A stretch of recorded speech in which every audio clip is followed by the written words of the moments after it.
What's up, guys? Rick here with your DFS preview for this week's European Tour event, the DP World Championship, and also the Women's US Open.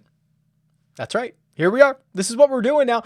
I thought I'd have a couple of weeks off. I'm working hard on the database and all that stuff, but I could not resist doing a video about this. And let me preface everything by saying, when we talk about the European Tour, outside of the guys that are coming over from the PGA, like the guys that play on the European Tour all the time and don't come over to America, I don't know a lot about. You know what I mean? We can look through the numbers, we can look through the results, we can see if there's any value. And then the Women's US Open, the LPGA, I know literally nothing about. Okay, so please do your own research. I'm going to try to just help with the research, with the numbers, point out some things that I think might be interesting, but I am in no way, I wouldn't even say an expert. Like the women, the LPGA, I have very little idea what's going on over there. So keep that in mind. I whipped together a quick cheat sheet for the Women's US Open. It's free if you'd like to use it. I will link it in the description. You can check that out. I also do have a European Tour cheat sheet like I do each week. That's actually part of the RickRunGood.com subscription. So you can always check out the cheat sheet, the golfer profiles, and the game logs for the European Tour. And then a lot more European Tour data coming in the next couple of weeks. Obviously, the data on both of these tours, much more sporadic than on the PGA Tour even. So let's just have a good time, spend a couple minutes on each one of these and see if we can find something interesting, and we'll see what happens. Here we go. Let's start with the European Tour. This is your DP World Championship. This is the final, right, of the road to Dubai, right? This is their big finale, I believe, and you're getting a lot of PGA Tour players going over and playing this event. In fact, Patrick Reed is your headliner, 11,500, which to me, pretty shocking. I know he's had a good record here. I know he plays on the European Tour more than a lot of the other big name players that come over. So Patrick Reed has gone 10th, 2nd, and 28th in this event. But just to see him as not only installed as an 8-1 favorite, but 11,500 in a field that also includes, Tyrrell Hatton, Victor Hovland, Colin Morikawa, I don't think I could ever play Patrick Reed at this price. I don't think it's possible. I think I'd much rather roster some of these other guys, even a Tyrrell Hatton. He won that is the BMW PGA Championship. So again, this cheat sheet's a little bit different. Recent history, these are the European Tour events or the majors, which are kind of co-sanctioned or whatever. And then you have tournament history for this event. So it should look similar, but not exactly the same as the normal cheat sheet. But I would have to believe that Colin Morikawa at 10,500, a guy who has a ton of motivation to play, because I believe he's like third in the road to Dubai points, or at least he was a week or two ago, without even playing over here, just because of what he did at the PGA Championship and some of the other events that I think the WGCs go into that as well. So he can actually, I believe, just win this whole thing. But coming over, play once, win the whole thing. And obviously his ceiling is about as high as anybody's, a full $1,000 discount off of Patrick Reed. That to me is, I think he's going to be very popular. I think it's well warranted. The other, maybe the pivot off of Colin Morikawa would be Sungjae Im, right? We haven't seen Sungjae since the Masters. He had that runner-up finish there, played great. That would be the natural pivot. And then you start to get into a lot of these European Tour guys. And these are the guys that I know even less about. So you're talking about Christian Bezuidenhout, who has back-to-back wins over here. He won the Alfred Dunhill, and then he won the South African Open. He's got a great story. He's someone that we've seen on the PGA Tour quite a bit. Finished 12th here last year. He's probably pretty chalky in terms of the pure, I guess he's not a pure European Tour guy because he does come over and play, but a staple on the European Tour. Then I'm starting to find value, right? Or trying to, right? And depending on how I want to build these lineups, I'm always a big fan of Bernd Wiesberger. But Andy Sullivan at 91 kind of stands out to me. So what I like about him is he's volatile, which I think is fine in this scenario. So he wins, he finishes second 2 weeks ago in the first event. This is I believe it was called Golf in Dubai. He finishes runner-up there. He went 58th at the Cyprus, but finished third at the BMW. Again, that's, I believe, the BMW PGA Championship. So he's kind of sporadic in his results, and he has a pretty decent history around or at this event, which is, so here are his last 6 years. He going backwards from last year. So he has 10th, 26th, 48th, 40th, runner-up, 21st. So there is some upside there. I don't think he's going to be very consistent, but I think that he offers a bit of volatility. What else do we have?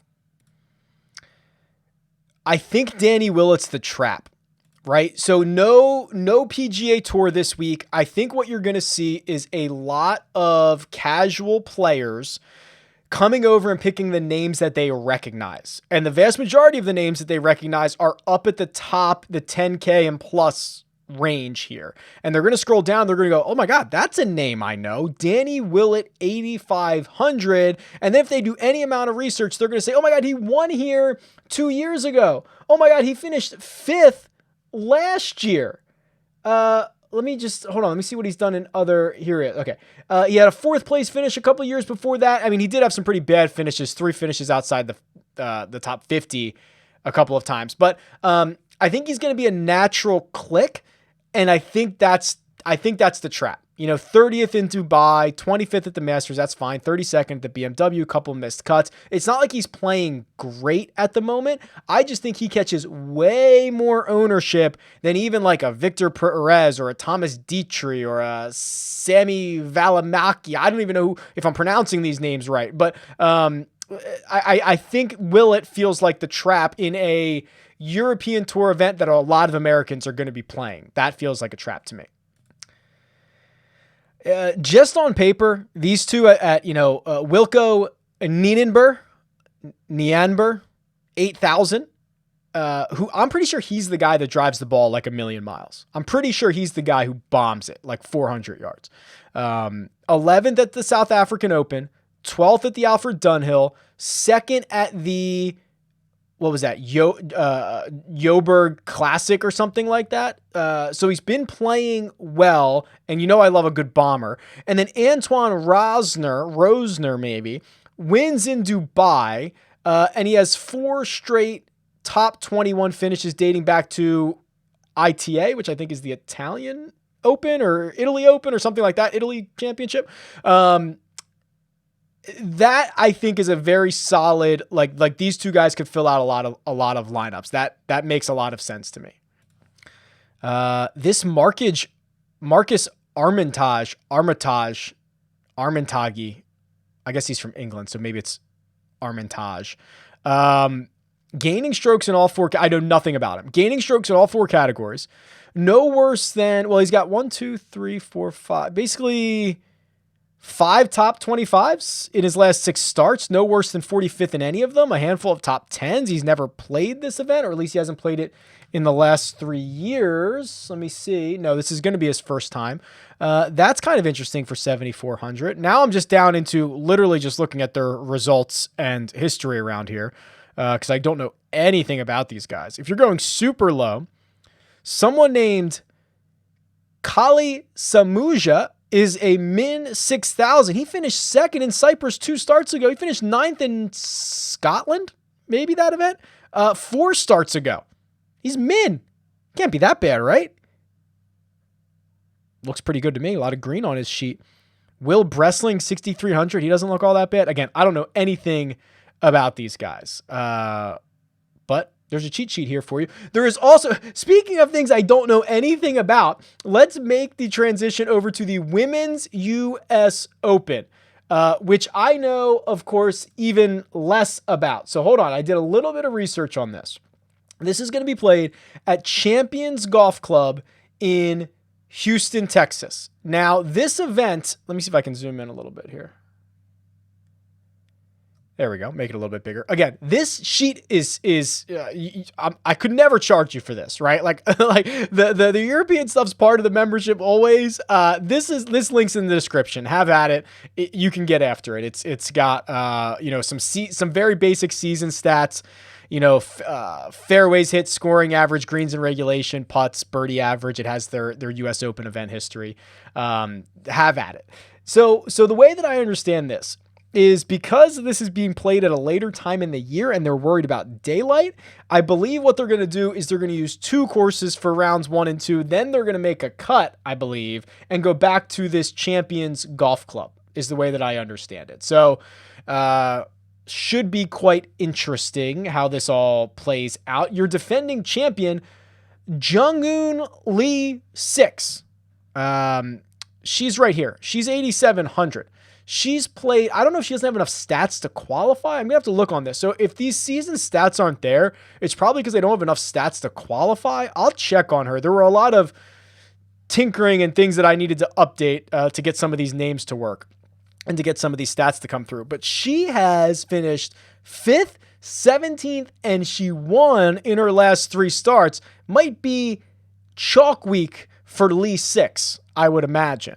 The top of the board, Si-Young Kim, $11,000. Danielle Kang, $10,007. In-B Park, $10,004. Brooke Henderson, $10,002. And Jin Young Ko are the 5 golfers over $10,000. What I've noticed about this is it seems like the best players are always going to find a way, right? Like there's not a ton of missed cuts from these top players. I think the skill gap might be larger in the women's game than it might be in the men's game where there's so many guys who are just like all razor thin. I think the women's game is a bit more competitive. I mean, I see who is So-Yeon Ryu. She's 9,400. I don't have a lot of stats for her. She averages 80 DraftKings points. Listen to this US Open history. I'm going to go back from last year. 2nd, 23rd, 3rd, 11th, 5th, 3rd, 14th, 1st, a win. That's a victory. And 25th. So you're telling me in 1, 2, 3, 4, 5, 6, 7, 8, 9, 10? Did I just count that right? 10 trips, no worse than a 25th place finish? And 1, 2, 3, 4, 5, 6 top 5s? Is that real? Like, why is she not the best? Like, why is she not the most expensive? I don't know what she's been doing recently. So-Yeon Ryu, 9,400, dominant at this event. Dare I say dominant. The names I've heard of, I mean, I don't know how to split hairs up here, right? Like, In-B Park seems to play great. Seems to play great all the time. Although, I will say this. In DraftKings scoring, Se-Young Kim, I think you might want to pay up here. $11,000. She's averaging 5.2 birdies per round. It's more than a full birdie per round more than anybody else. She's got the lowest scoring average. She's got the highest birdie average. She hits the most greens. She hits a lot of fairways. Yeah, she might be the one. I think it's worth, again, if there is a big big gap in skill set between these golfers, you might just want to pay up for as many of these top players as you can. So she's 11,000. I like that. So let's see what else we have here. Let's go by, who else makes a bunch of birdies? Who are some cheaper girls? Woo, almost slipped there. So used to saying guys. Nelly Korda, let's sort by birdie average. Let's just do this. Nelly Korda, 96, 4th in birdie average. Jennifer Song, 5th. She's only 8,000. That might be good. Allie Ewing, 8,800. She finished 10th last year, but missed the cut in 4 straight before that. So maybe she's found a little something. Again, I don't know if they use the same course. I'm assuming they don't, right? I'm assuming they rotate it around like the men do. But yeah, this is pretty interesting. Let's look at scoring average. For the ones that we have enough rounds on. Brooke Henderson is 2nd to Kim. Danielle Kang. Nasa Hatuoka, 9,200. She finished 10th 2 years ago, missed the cut last year. She's got the 4th best scoring average. She's pretty good. I don't know what I'm talking about. I really have no idea. This is kind of a math problem, and I also assume that most people aren't going to have any idea. Angela Stanford, 7,700. She's had a good run at U.S. Opens. 10th in 2018, 11th in 2016, 4th in 2013, 4th in 2011. Only 2 missed cuts in the last, 12 years? 10 years? Pretty good. 11 years, I think it is. Let's see if we can find some real value in this. Stacey Lewis, I know her. She's played well here, missed a couple of cuts. Amy Yang. Who else do we have? Oh, Hannah Green. Why do I know that name? She's good, I think. Hold on, let me look her up. I think she's just out of college. Hannah Green Golf. Is this the girl that I'm thinking of? She's from Australia. Hannah Green is 7,300. Makes nearly 3.5 birdies per round. Why do I think she's really good? Oh no. Oh, I thought it said she was the rookie of the year. She's won twice. She's been a pro for 2 years, basically. She's won twice. She's only 7,300. That's kind of interesting. Who else do we have down here?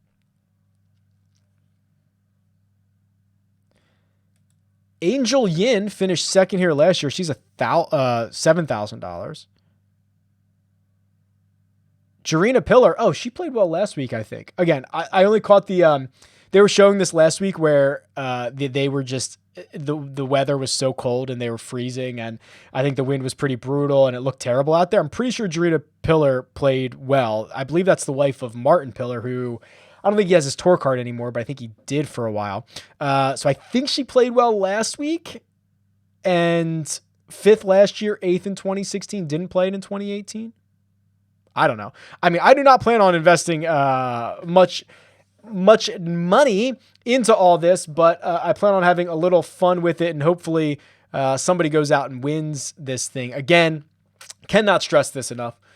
I do not know anything about the LPGA. I will do my best to learn more in the future. Wouldn't it be awesome if this became a thing and they started putting LPGA tournaments in there? It'd be pretty cool. There'd probably be a huge edge. So maybe we'll start learning about the LPGA.